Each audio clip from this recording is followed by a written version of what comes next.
ඔයාලා දන්නවද සාගරය කියන්නේ අපි හිතනවට වඩා හුඟක් අඳුරු හුඟක් ගැඹුරු ඒ වගේම අභිරහස් දහස් ගණනක් හංගගෙන ඉන්න තැනක්. විද්‍යාඥයන් ඒ කියන්නේ සයන්ටිස්ට්ලා පවා පිළිගන්න දෙයක් තමයි අපි අභ්‍යවකාශය එහෙමත් නැත්නම් ස්පේස් එක ගැන දන්න ප්‍රමාණයට වඩා හුඟක් අඩුවෙන් තමයි අපේම පෘථුවියේ තියෙන සාගර පතුල ගැන දන්නේ කියලා. අද අපි කතා කරන්න යන්නේ මේ අඳුරු ගැඹුරේ හැංගිලා තියෙන ලෝකයේ ගැඹුරුම තැන ගැන. ඒ තමයි මරියානා ට්‍රෙන්ච්. මරියානා අගාධය. මේ මරියානා ට්‍රෙන්ච් එකේ ගැඹුර කිලෝමීටර් 11කට ආසන්නයි. මේකේ ගැඹුර ගැන හිතන්න පුළුවන් ලෙහෙසිම ක්‍රමය තමයි ලෝකයේ උසම කන්ද වෙන මවුන්ට් එවරස්ට් එක මේ අගාධයට දැම්බොත් ඒකත් සම්පූර්ණයෙන්ම වතුරෙන් යට වෙනවා. තවත් මීටර් 2000ක් විතර ඉතුරුත් වෙනවා. ඒ තරම් ගැඹුරු තැනක තියෙන තත්ත්වය හරිම බියකරුයි. එතනට කිසිම සන්ලයිට් එකක්, ඒ කියන්නේ සූර්යාලෝකයක් ලැබෙන්නේ නැහැ. උෂ්ණත්වය අතිශයින්ම අඩුයි. හැමෝම බය වෙන ප්‍රධානම දේ තමයි එතන තියෙන ප්‍රෙෂර් එක. එහෙමත් නැත්නම් අධික පීඩනය. මිනිස් සිරුරක් එතනට ගියොත් තත්පර කිහිපයකින් විනාශ වෙලා යනවා.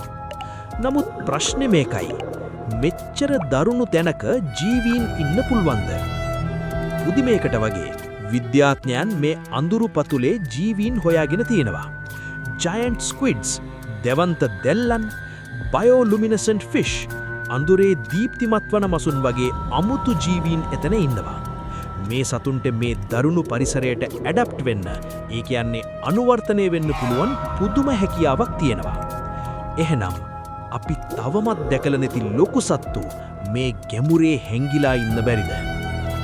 මෙගැලඩොන් තවමත් ජීවතුන් අතරද? මෙගැලඩොන් කියන්නේ ලෝක ඉතිහාසයේ හිටපු භයානකම සහ විශාලතම ශාක්. මුන්ගේ දිග මීටර් 18ක් විතර වෙනවා. දත් මිනිස් අතකට වඩා ලොකුයි. විද්‍යාඥයන් කියන විදිහට මුන් මීට වසර මිලියන 3කට කලින් එක්ස්ටින්ක්ට් වුණා. ඒ කියන්නේ වඳ වෙලා ගියා. හැබැයි මේක 100%ක්ම ඇත්තද?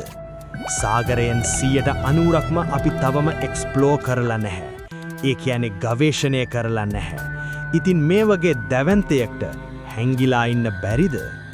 ධීවරයන් කියන දැවැන්ත සෙවනැල්ලි, තල්මසුන්ගේ ඇඟේ තියෙන අමුතු හපා කෑම් සලකුණු සහ ඩීප් සී සෝනාර් පද්ධතිවලට අහුවෙන අමුතු චලනයන් නිසා මේ ගැන සැකය තවමත් ඉතිරි වෙලා තියෙනවා. බ්ලූප් ශබ්දය 1977 දී මුහුදු පතුල තිබුණු සෙන්සර්ස් වලට ඉතාමත් බලගතු ශබ්දයක් අහුවුණා. ඒකට කියන්නේ බ්ලූප් සවුන්ඩ් එක කියලා. මේක තල්මසෙක්ටිවත් කරන්න බැරි තරම් පවර්ෆුල් ශබ්දයක්. විද්‍යාඥයන් මේක අයිස් කඳු කැඩෙන ශබ්දයක් කියලා කිව්වත් අදටත් බොහෝ දෙනෙක් විශ්වාස කරන්නේ ඒක අප්‍රකට දැනන්ත ජීවියෙක්ගේ හඬක් කියලා. මැරියානා ට්‍රෙන්ච් කියන්නේ නිකම්ම හිස් තැනක් නෙවෙයි. ඒක අපි නොදන්න තවත් එක ඊකෝසිස්ටම් එකක්. ඒ කියන්නේ පරිසර පද්ධතියක්. එතන ඉන්න ජීවීන්ගේ එවොලියුෂන් එක, එහෙමත් නැත්නම් පරිණාමය අපි හිතනවාට වඩා ගොඩක් වෙනස් වෙන්න පුළුවන්. ඇත්තටම මෙගලඩොන් තවමත් ඉන්නවාද? විද්‍යාත්මකව බැලුවොත් ඒක highly unlikely දෙයක්. නමුත් සාගරය කියන්නේ රහස් සාගරයක්. සමහර විට අපි හොයන මෙගලඩොන්ට වඩා භයානක දෙයක් ඒ අඳුරු පතුලේ අපිට නොපෙනී බලාගෙන ඉන්නවා වෙන්න පුළුවන්.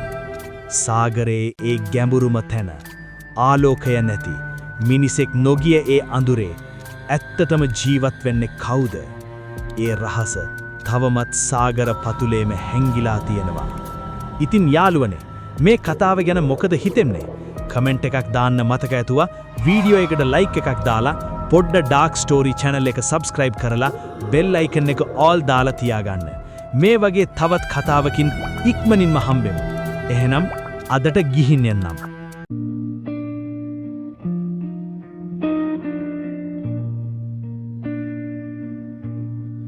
You fold, oh no.